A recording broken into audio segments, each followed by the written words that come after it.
اعوذ باللہ من الشیطان الرجیم بسم اللہ الرحمن الرحیم الحمد لأہلہ والصلاة علی اہلہا اما بعد فقائد۔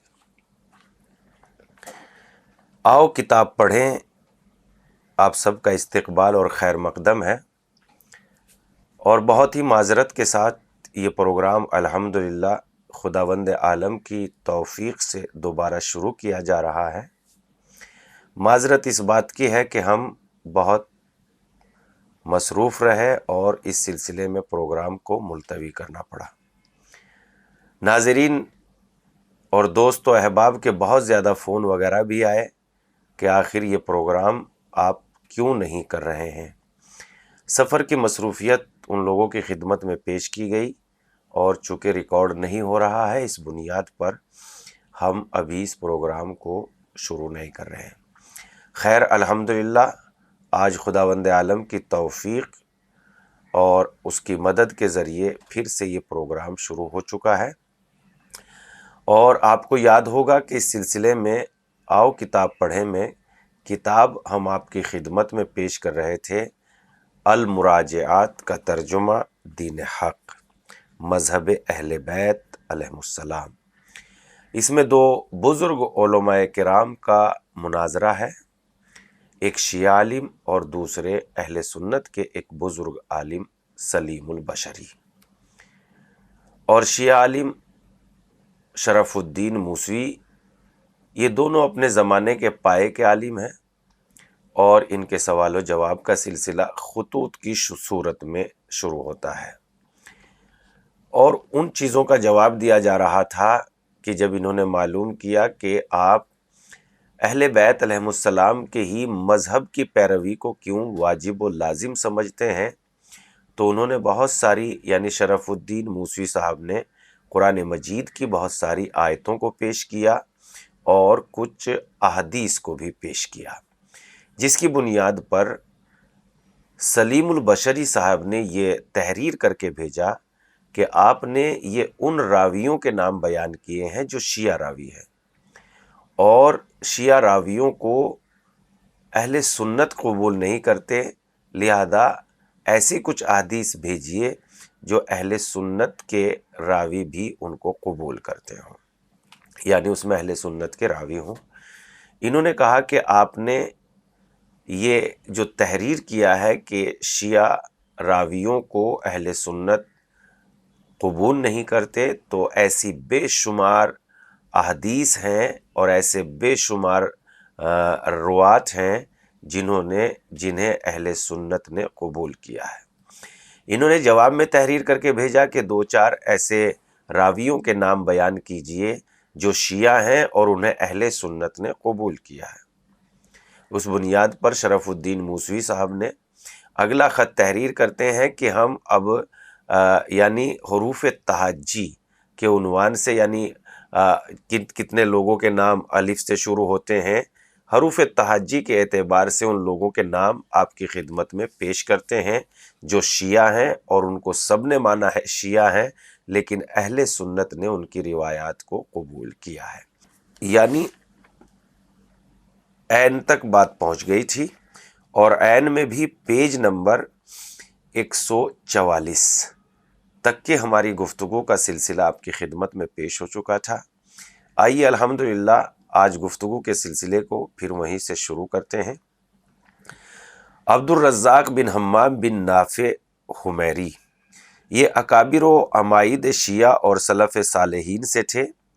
ابن قتیبہ نے معارف میں انہیں مشاہیر شیعہ میں لکھا ہے۔ مورخ ابن اسیر نے تاریخ کامل جلد 6 صفحہ نمبر 130 میں اور سن 211 ہجری کے حوادث کے سلسلے میں ان کی وفات کا ذکر کیا ہے، چنانچہ لکھتے ہیں، اسی سن 211 ہجری کے آخر میں عبد الرزاق بن حمام نے وفات پائی۔ یہ امام احمد کے اساتذہ میں تھے اور شیعہ تھے۔ ملا متقی صاحب کنز العمان نے حدیث نمبر 5994 کے سلسلے میں ان کا ذکر کیا ہے اور ان کی شیعت کی صراحت کی ہے۔ کنز العمال جلد 2 اور پیج نمبر 391۔ علامہ ذہبی میزان میں ان کے متعلق لکھتے ہیں کہ عبد الرزاق بن نافع یک از علماء اعلام و ثقات تھے، بہت سی کتابیں لکھی ہے، جامع کبیر تصنیف کی ہے، یہ خزانہ علوم تھے۔ علم کی تحصیل کے لیے لوگ دور دراز سے سفر کر کے ان کے پاس آتے تھے، مثلا امام احمد و اسحاق یحییٰ زاہلی رمادی وغیرہ جملہ حفاظ حدیث و ائمہ علم نے ان کی حدیث سے اپنے مسلک پر استدلال کیا ہے۔ طیالسی سے منقول ہے کہ وہ کہتے ہیں کہ ابن معین بیان کرتے ہیں کہ میں نے عبد الرزاق کی زبان سے ایسی باتیں سنی ہیں جن سے مجھے ان کے شیعہ ہونے کا یقین ہو گیا۔ میں نے عبد الرزاق سے پوچھا کہ تمہارے اساتذہ جن سے تم نے پڑھا ہے وہ تو سب کے سب سنی تھے، معمر، مالک ابن جریح، سفیان اور زائی وغیرہ، پھر تم شیعہ کیسے ہو گئے؟ انہوں نے جواب دیا کہ جعفر بن سلیمان ہمارے یہاں آتے تھے، ہم نے انہیں عالم و فاضل اور بڑا نیک سیرت پایا، ان سے متاثر ہو کر ہم نے یہ مذہب اختیار کیا۔ عبد الرزاق کی اس گفتگو سے نکلتا ہے کہ وہ جعفر زابی کی وجہ سے شیعہ ہوئے، مگر لطف یہ ہے کہ محمد بن ابی بکر مقدمی کا خیال ہے کہ یہ خود جعفر ذوفی عبد الرزاق کی وجہ سے شیعہ ہوئے۔ محمد بن ابی بکر عبد الرزاق پر بد دعا کرتے تھے کہ جعفر ذافی ایسے لوگوں کو اس نے شیعہ کر دیا۔ ابن معین جن کا قول ہم نے اوپر ذکر کیا ہے، باوجودی کہ عبد الرزاق کی شیعت سے بخوبی آگاہ تھے، لیکن انہوں نے بہت زیادہ ان کی حدیثوں سے استفادہ کیا ہے۔ احمد بن خسیمہ بیان کرتے ہیں کہ ابن معین سے کسی نے کہا کہ امام احمد تو کہتے ہیں کہ عبداللہ بن موسیٰ عبد الرزاق کی حدیثوں کو ان کی شیعت کی وجہ سے مردود سمجھتے تھے، تو ابن معین نے کہا خدا کی قسم عبد الرزاق عبید اللہ بن موسیٰ سے 100 درجہ اونچے تھے، اور میں نے عبداللہ بن موسیٰ کی حدیثوں سے کئی گنا زیادہ حدیثیں عبد الرزاق سے سنی ہے۔ میزان الاعتدال۔ عبد الرزاق کے پاس تحصیل علم حدیث میں منہمک تھے کہ ہمیں خبر ملی کہ امام احمد اور ابن معین نے عبد الرزاق کی حدیثوں کو شیعہ ہونے کی وجہ سے متروک قرار دیا ہے۔ ہمیں اس خبر سے بڑا صدمہ ہوا، ساری محنت اکارت ہو گئی۔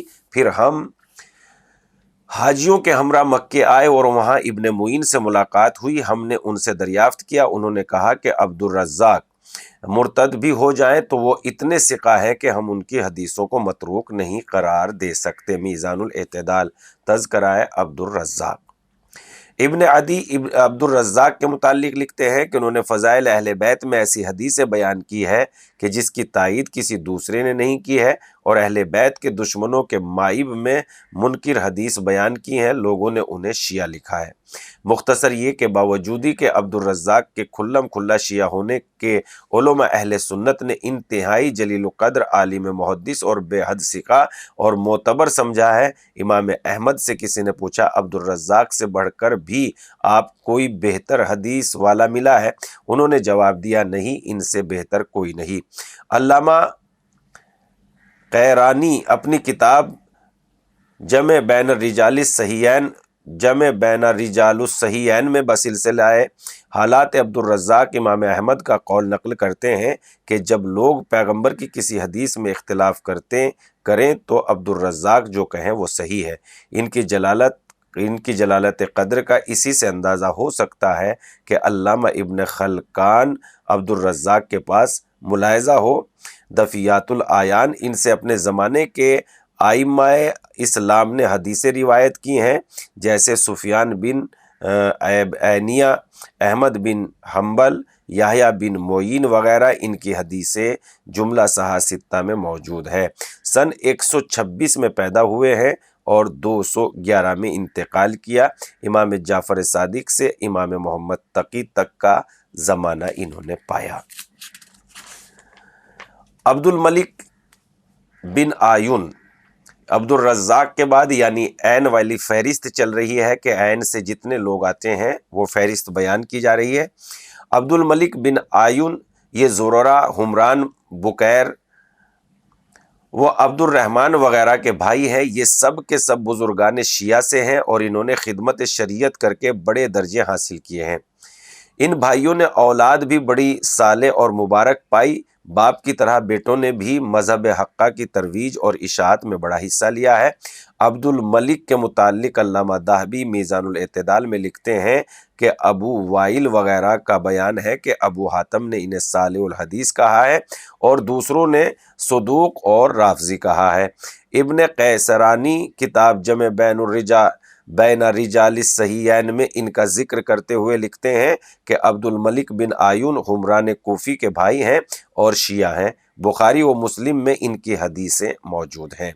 عصر امام جعفر صادق میں انتقال کیا، امام نے ان کے لیے دعا کی اور یہ بھی روایت میں ملتا ہے کہ امام نے اپنے اصحاب کے ساتھ ان کی قبر کی زیارت کی۔ تیسری چیز یعنی عبداللہ بن عبسی کوفی امام بخاری کے شیوخ میں سے ہیں۔ ابن قتیبہ نے اپنی کتاب معارف صفحہ نمبر 177 میں اصحاب حدیث میں ان کا ذکر اور ان کی شیعت کی تصریح کی ہے۔ پھر مشاعر شیعہ کے ضمن میں بھی ان کا ذکر کیا ہے، ملاحظہ ہو معارف پیج نمبر 279 یعنی 279۔ علامہ ابن سعد نے طبقات جلد نمبر 6 اور پیج نمبر 139 پر ان کے حالات لکھتے ہیں اور ان کے شیعہ ہونے کی صراحت کی ہے۔ ابن اسیر نے تاریخ کامل میں بسلسلہ واقعات 213 ہجری میں ان کی وفات کا ذکر کرتے ہوئے لکھا ہے کہ عبداللہ بن موسیٰ عبسی فقیہ یہ شیعہ تھے اور امام بخاری کے شیوخ ہیں۔ ان کی صحیح میں علامہ ذہبی نے میزان الاعتدال میں ان کے متعلق لکھا ہے کہ عبداللہ بن موسیٰ بخاری کے شیخ ہیں اور فی نفسہ ہی ثقہ ہیں، لیکن یہ شیعہ اور مذہب اہل سنت سے منحرف تھے۔ ابو حاتم و ابن معین نے انہیں ثقہ قرار دیا ہے۔ احمد بن عبداللہ اجلی ان کے متعلق کہتے ہیں کہ عبداللہ بن موسیٰ بڑے عالم قرآن و صاحب معرفت تھے، میں نے انہیں کبھی سربلند کیے ہوئے یا ہنستے ہوئے نہیں دیکھا۔ انہیں علامہ ذہبی نے مطر بن میمون کے حالات کے ضمن میں بھی عبید اللہ کا ذکر کرتے ہوئے لکھا ہے کہ یہ ثقہ اور شیعہ ہے۔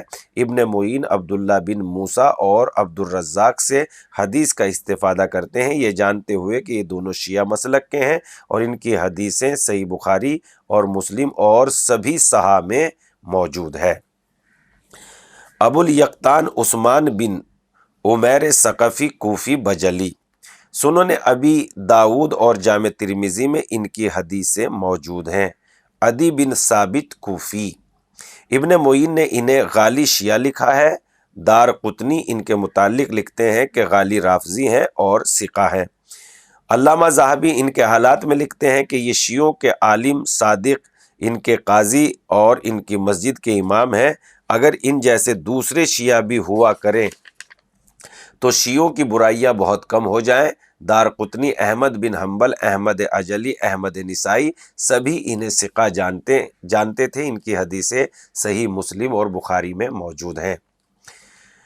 عطیہ بن سعد بن جنادہ اوفی بڑے مشہور شخصیت کے بزرگ ہیں۔ یہ علامہ ذہبی سالم مرادی سے نقل کرتے ہوئے لکھتے ہیں کہ یہ عطیہ شیعہ تھے۔ ابن قتیبہ نے عطیہ بن سعد کے پوتے حسین بن حسن ابن عطیہ کے حالات کے ضمن میں لکھا ہے کہ یہ عطیہ حجاج کے زمانے میں فقیہ تھے اور شیعہ تھے۔ پھر بسلسلہ تذکرہ مشاعر شیعہ بھی ان کا تذکرہ کیا۔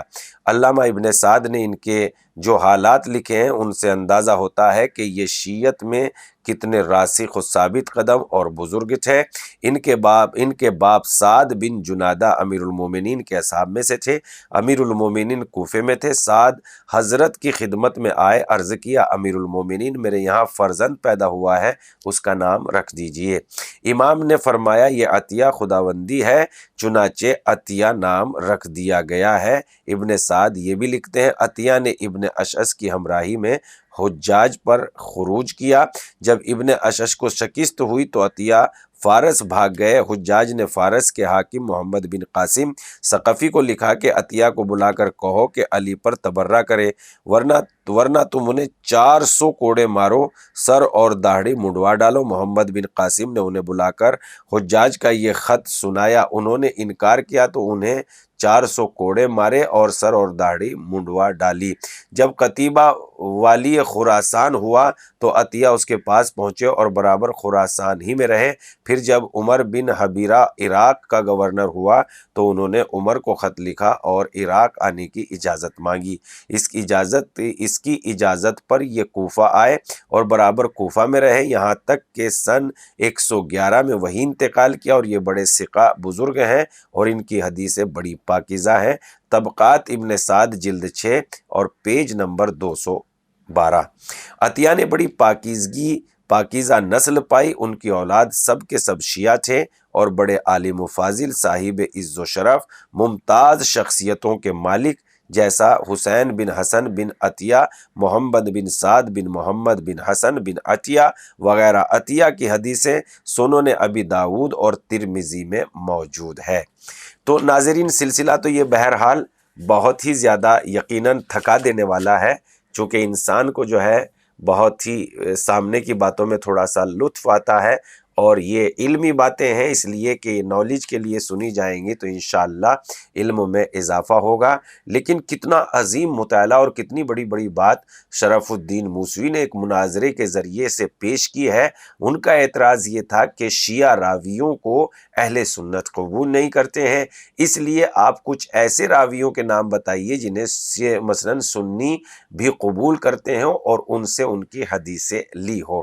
تو جتنے جن سے انہوں نے حدیثیں پیش کی تھی، یعنی اہل بیت علیہم السلام کے ہی مذہب کو واجب و لازم قرار دیا تھا، تو ان سارے راویوں کو بیان کیا کہ ان راویوں سے کس کس کتابوں میں، کن کن کتابوں میں احادیث موجود ہے، اور اہل سنت کے بزرگ علماء نے ان راویوں کے بارے میں کیا تحریر کیا، مثلا ذہابی نے کیا لکھا، میزان الاعتدال میں کیا لکھا۔